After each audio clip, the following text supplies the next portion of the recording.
China is building Pakistan's air defense and what it means for India. For more than 6 decades, Pakistan has maintained an unusual military relationship with two major powers, the United States and China. America supplied Pakistan with the F-16 aircraft, weapons, training, and military assistance. China, meanwhile, steadily built a different relationship, supplying aircraft, missiles, tanks, air defense systems, drones, and increasingly sophisticated electronics. But something important is now happening.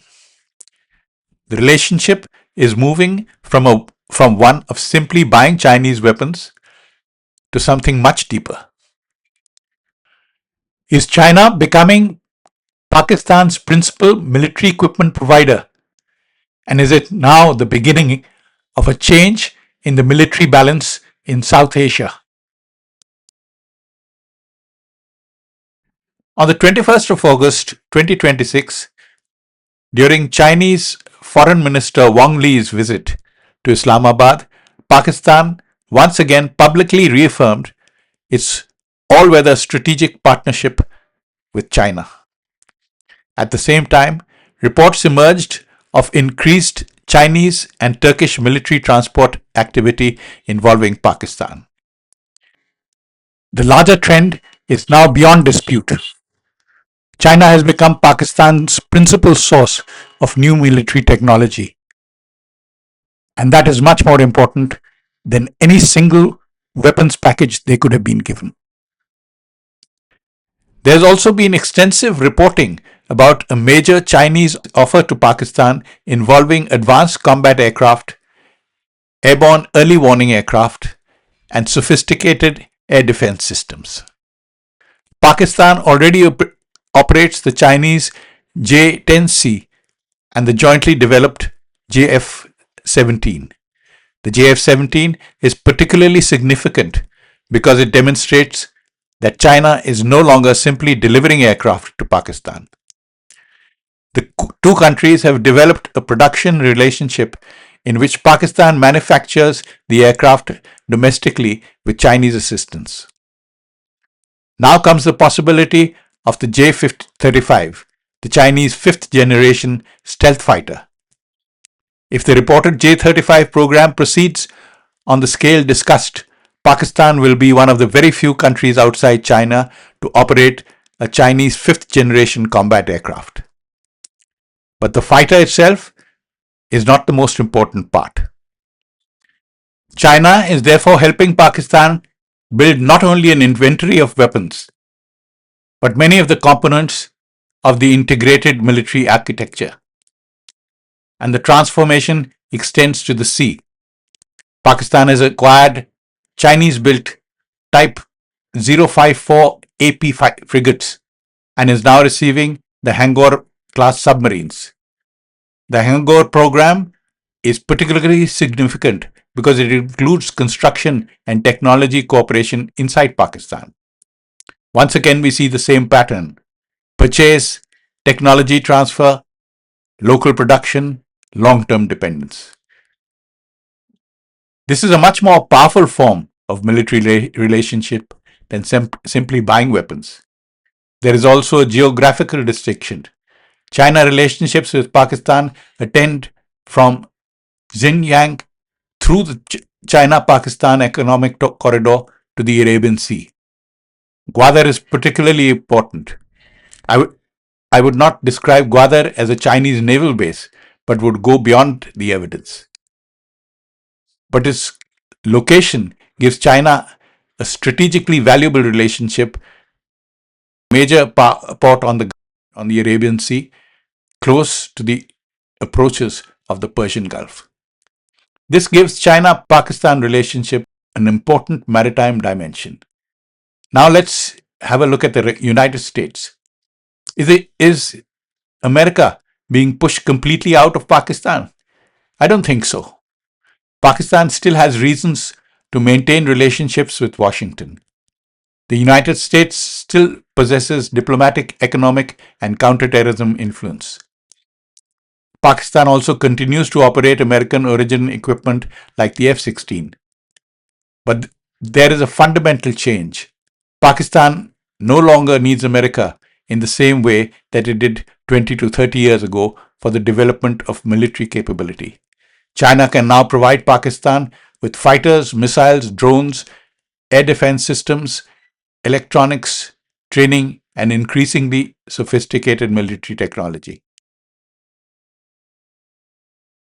Pakistan's president and prime minister both publicly reaffirmed the strategic partnership with China during Wang Yi's visit, and the Associated Press of Pakistan has reported this.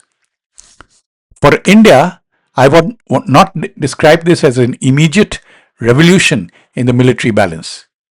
India still possesses major advantages in overall economic strength, military depth, manpower, naval power, and strategic geography. But something important is happening. Pakistan is attempting to compensate for its smaller resource base by creating high technology, networked military force built around Chinese systems. And the contest is therefore moving away from simply counting aircraft and tanks. It is increasingly about who can see first, who can communicate first, who can jam first, and then who can strike first. And there is one further strategic implication Pakistan does not have to formally abandon, and that is Pakistan does not have to formally abandon America. It doesn't need to. It can retain its F 16 relationship cornerstone, operational cooperation, and diplomatic links with Washington, while making China its principal source of new military technology. The conclusion, therefore, is firstly, the military balance has not suddenly changed, but the direction of balance has changed. Secondly, China is moving Pakistan from its historically mixed American Chinese military inventory towards a much more coherent Chinese military ecosystem. For India, therefore, the warning is not that Pakistan has suddenly become stronger than India, but the warning is that Pakistan and China are becoming militarily more integrated. And that is a strategic development India cannot force to ignore. What is happening is more subtle and potentially more important. The direction of the balance is changing. Pakistan is moving away from the mixed American Chinese military inventory towards a progressively more integrated Chinese military ecosystem. And China is gaining influence over not only Pakistan's weapons, but also its production, maintenance, training, communications, and future modernization. That creates a long term strategic dependence. For India, the answer, therefore, is not simply to buy more aircraft or missiles. India must build its own integrated military system. It must strengthen air power, missile defense, electronic warfare, space communications, unmanned systems, and artificial intelligence. And above all, India must maintain its maritime advantage in the Indian Ocean. Because the emergent strategic competition is no longer India versus Pakistan. It increasingly involves a larger triangle: China, Pakistan, Indian Ocean. My conclusion is therefore straightforward. China is not suddenly replacing America everywhere. Pakistan is not suddenly becoming stronger than India. And the military balance has not changed overnight. But the architecture underneath the balance is changing. China is progressively turning Pakistan from a customer to a strategic military partner, and potentially into an extension of the Chinese military technology and doctrine on the China's western flank. That is a development India must watch carefully.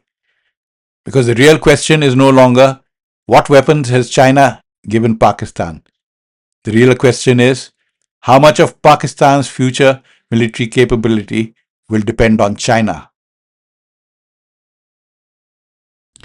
Two flags rise up against the grey to claim the same disputed clay. They draw a line in sand and stone and swear the earth is theirs alone. Each side believes the stars align to bless their iron and their sign.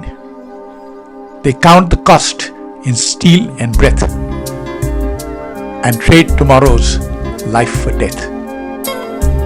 Yet rain falls down on friend and foe, and winds across the ridges blow.